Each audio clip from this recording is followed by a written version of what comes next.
Yes, my dear friend, welcome back to the channel. This is Salon's Blog. Very good afternoon to you wherever you are on the globe, especially on the continent of Africa, in Europe, in America, in Canada, Australia, or wherever you are, dear friend, you are highly welcome. Right here in Southeast Asia, we are in the evening. I'm glad to be back this very hot afternoon. Dear friends, well, our Carabao Cup journey is over. Chelsea Carabao Cup journey is over.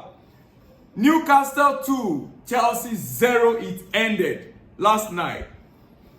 Yes, we had a better second half though, but not good enough. Not good enough to equalize or talk less of winning the game. Let me hear from you in the comment section what you think. Chelsea are out of the Carabao Cup. Yeah, I am not sad about it, but I'm disappointed. I'm not sad, but I am disappointed. Get it from me, because I would have wished that Chelsea would go all out and win a trophy this season. With the Premier League, I know it's not going to be easy. There's a possibility, but it's not going to be easy. But when it comes to the cups, trophies in this season, cup competitions, Carabao Cup is a very good opportunity for Chelsea to win at least a trophy. Which, it's been a long time Chelsea won a trophy at Wembley. The FA Cup will be much more tougher. Conference League, there's no guarantee. So why didn't Chelsea go all out to get the win over Newcastle? Dear friends, this is the reason why this afternoon I really want to show you something. How did Chelsea win the game against Newcastle at Stamford Bridge? We won that game because we played a tactical game. Chelsea won that game on tactical ground. And going into the game again in their home, Newcastle, I would have expected that at least half of that squad will still play, because this is about trophy. And so I would have expected that Chelsea will go all out. But dear friends, everyone who watched Chelsea Newcastle game on Sunday, last Sunday, saw the twerk in Maresca and his team play. Having Malo Gusto in the half space to maintain our shape, whilst keeping Caicedo deep. Deep or deeper. But you see, there was another twerk to it, and I want to show you something quickly. That is why I'm here this very afternoon. Yes, I am here this afternoon because of that. I will have to let you know that yesterday's game, it looks as if purposely we just choose to give the game out to them. Purposely. We just choose to give the game out to them. It is not, I'm not saying something out of the norm. It is possible.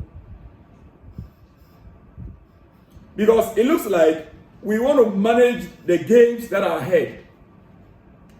On your screen right now, we have Levi Cowell, Tosin, and James in our defense. Ahead of them, we have Lavia and Caicedo. Then in our attack, we have Neto on the left. Then we have Gusto. Gusto had a look in between the space between Neto and Palmer. Then we have Noni on the right. Jackson at the on top. This is how Chelsea played the game against Newcastle on Sunday. Now, you see, against the 3-2-5 box shape we've seen, some teams use 4-2-4, right? Right here, Newcastle was using 3-5-2. Yes. 3-2-5 box shape. Newcastle, they were using 3-2-5 box shape.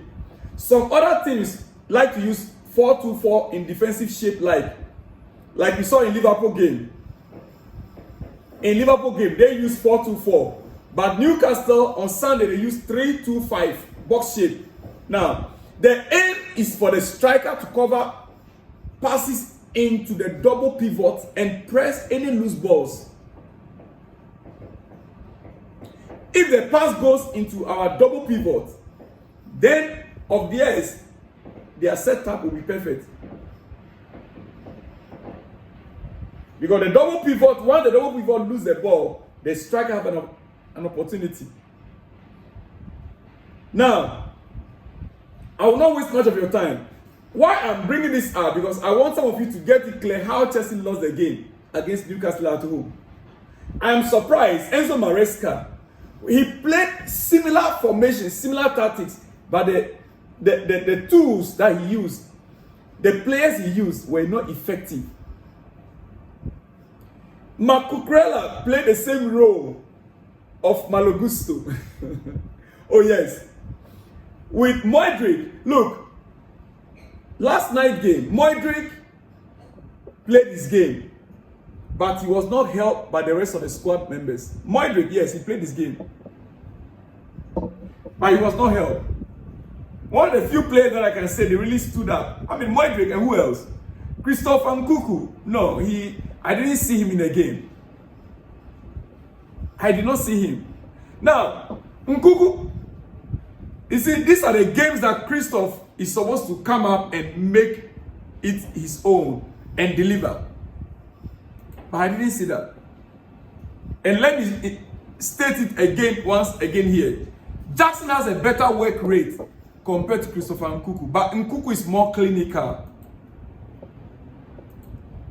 You see, everyone who watched Chelsea versus Newcastle game on Sunday, we saw it clearly that the players, the system of Enzo Maresca against Newcastle on Sunday suited them. Even though in the last minute we were under pressure, yes, it is like that. It has always been so. When the team want to equalize, we understand we are still a young squad, a young team. Newcastle, they have the experience and they've been playing together for so long. Their coach has been there for the past 2-3 seasons. Yeah. So I am not surprised they mounted the pressure on us.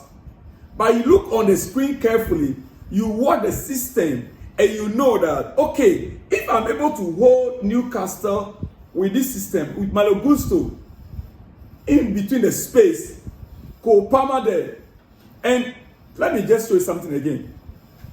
Let me show you something again. Before I go for, let me show you something. You see, against Liverpool, there were times that even Cole Palmer drops deeper. Between Noni Madueke and Reece James, there were times that Cole Palmer drops deeper to block any, counter. There were times Cole Palmer drops deeper. I want to show you on the screen. I'm trying to get that.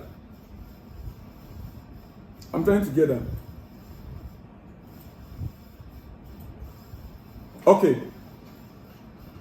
Before I get to that on your screen right now, you see, we saw the twerk in the system against Newcastle on Sunday, right?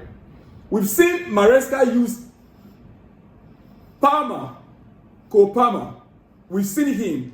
Cole Palmer sometimes he would drop from that position where he was close to Malo Gusto.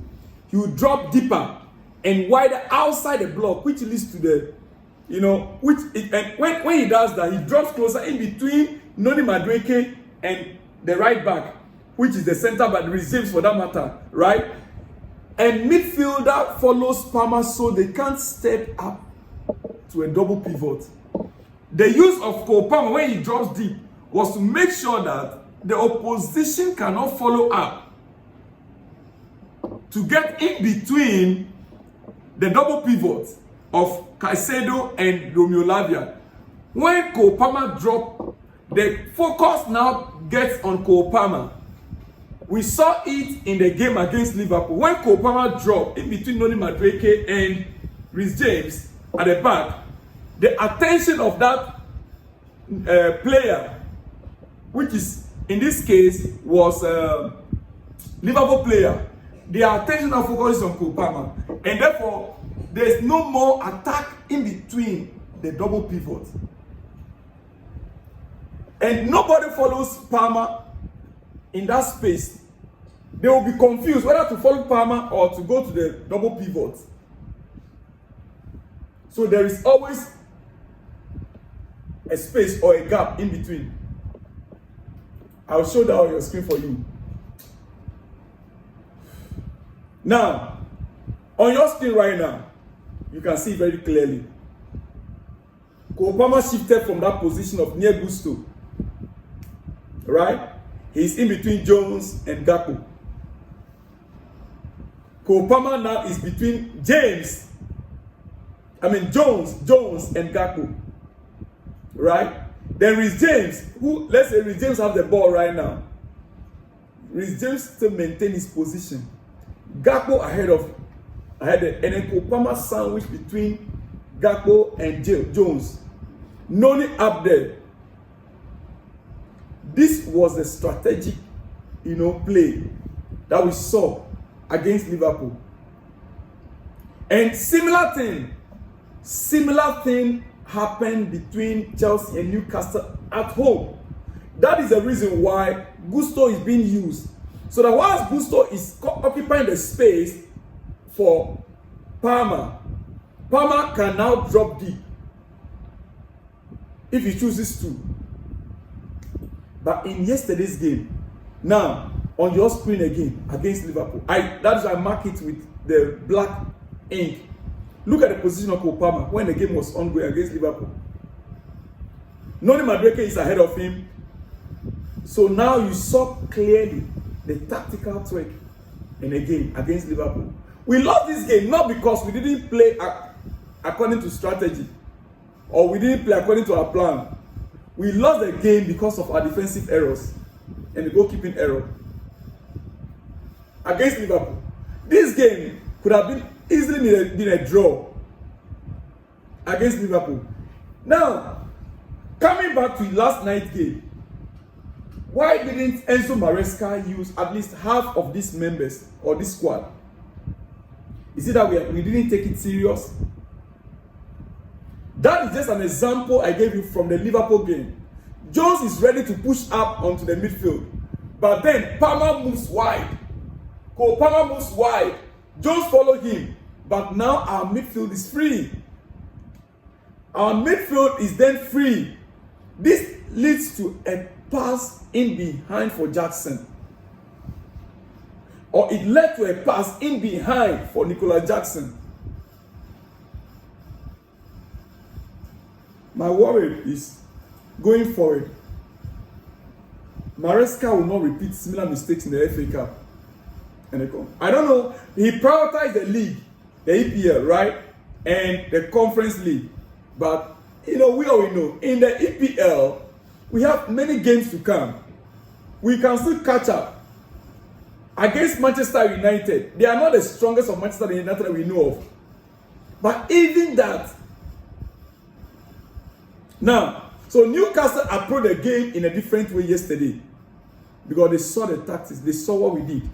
When we pressed high, Newcastle went man to man.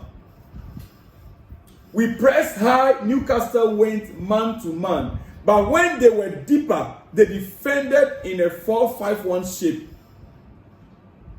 Now, if Palmer drops deeper to receive a midfielder, when Palmer drops deeper to receive a midfielder, he flows together with him, and somebody else can apply pressure on a double pivot. These are very basic, observations. Very basic. You can see it right there on your screen again. Anytime Cole Palmer drops deeper, it's very clear. You can even see, how do you call it? Gusto at the right side of the field from that moment. So why didn't we make use of this same thing yesterday? Why? You see Gusto now to the right, Cole Palmer even now to the left. Why? Why didn't he make use of Kopama yesterday? Or even Gusto, when the game was getting tougher? It was getting tougher. And Chelsea was worried. Now, if Palmer receives the ball, Newcastle can force him backwards. You know that. They always do. On Sunday, whenever Palmer receives the ball, Newcastle, they always put pressure on him. They were always putting pressure on him to push the ball backwards. And that's exactly what they did. That's exactly what they want to do. And as they want is, so we now have the opportunity to have a transition. That's why we now need to press harder.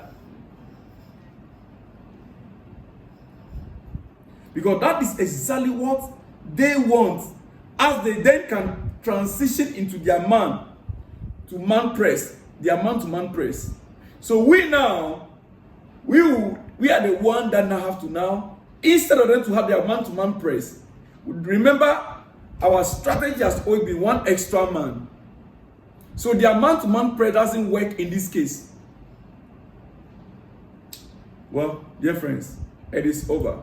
On Sundays against Manchester United. The downside to this tactic, however, was that Chelsea now have 2 10s. Yeah, we now have double 10 up against Newcastle's lone defensive midfielder. Do you get it? Yeah. So if Chelsea can find a pass between the lines, Bruno Guimaraes wouldn't know who to mark. Guimaraes wouldn't know who to mark, as there is 2 options. Because at that moment we have double 10, Kopama and Gusto. So Guimaraes wouldn't know who to mark. Then Chelsea could have 5 versus 4 against their defense. That is how we play the game on Sunday. In hindsight, you can blame Maresca, which I have also. I have blamed Maresca. But let me also point out that the players that he chose for the game, the players, maybe he practiced it with them. Maybe he wanted them to deliver as the team that played against the same Newcastle on Sunday did. But you see, ladies and gentlemen, let me end this way. The Sassy own goal, but the Shelley pass and nearly cost us the 3rd goal. You know that. The Sassy first of that own goal. The Sassy and Badashele partnership, I'm not too sure. That own goal. And Badashele's pass, that nearly cost us the 3rd goal. Plus Jorgensen, the goalkeeper, looks worse than Sanchez in last night's game. Jorgensen's display last night, he looks much more worse than Sanchez. What? Can you sum up our performance last night for me? The statistics you can see on your screen right now. This game, Chelsea had every reason to win this game. Because we had more shots than Newcastle had. On target, we had more shots on target also than they had. Look at it. We had 17 shots. Chelsea has 17 shots. Newcastle 8. On target, Chelsea had 4 on target. Newcastle had 2 on target. And they had 2 goals. Ball possession, Chelsea had 66%. Newcastle had 34% only. Yet they won the game by 2-0. Passes, Chelsea had 671 passes. Newcastle had 345 passes. Almost half, just about half of Chelsea's passes. Pass accuracy, Chelsea had 91%. Newcastle had only 82%. So what then happened? Fouls committed. Yeah, we committed more fouls, 14 to their 12. Yellow card, they had more. 4 yellow cards, we had 2 yellow cards. Because we know they're always physical. Red card, named 0-0. Offside, 1-1. Corners. Chelsea had 9 corners to their 1 corner. So what exactly went wrong? Enzo Maresca used the wrong tools. The wrong men. In second half, like I heard this post-match reaction, he said Christopher Nkuku and Joao Felix was doing well. When they saw them, they analyzed it. Both players were doing quite well. They were doing well. That's why they didn't see the reason to change them. We needed a goal. We needed a goal. It took only 10 minutes for Newcastle to score 2 goals in the first half. Guys, I'll see you in the next one when you see me. Shalom and peace.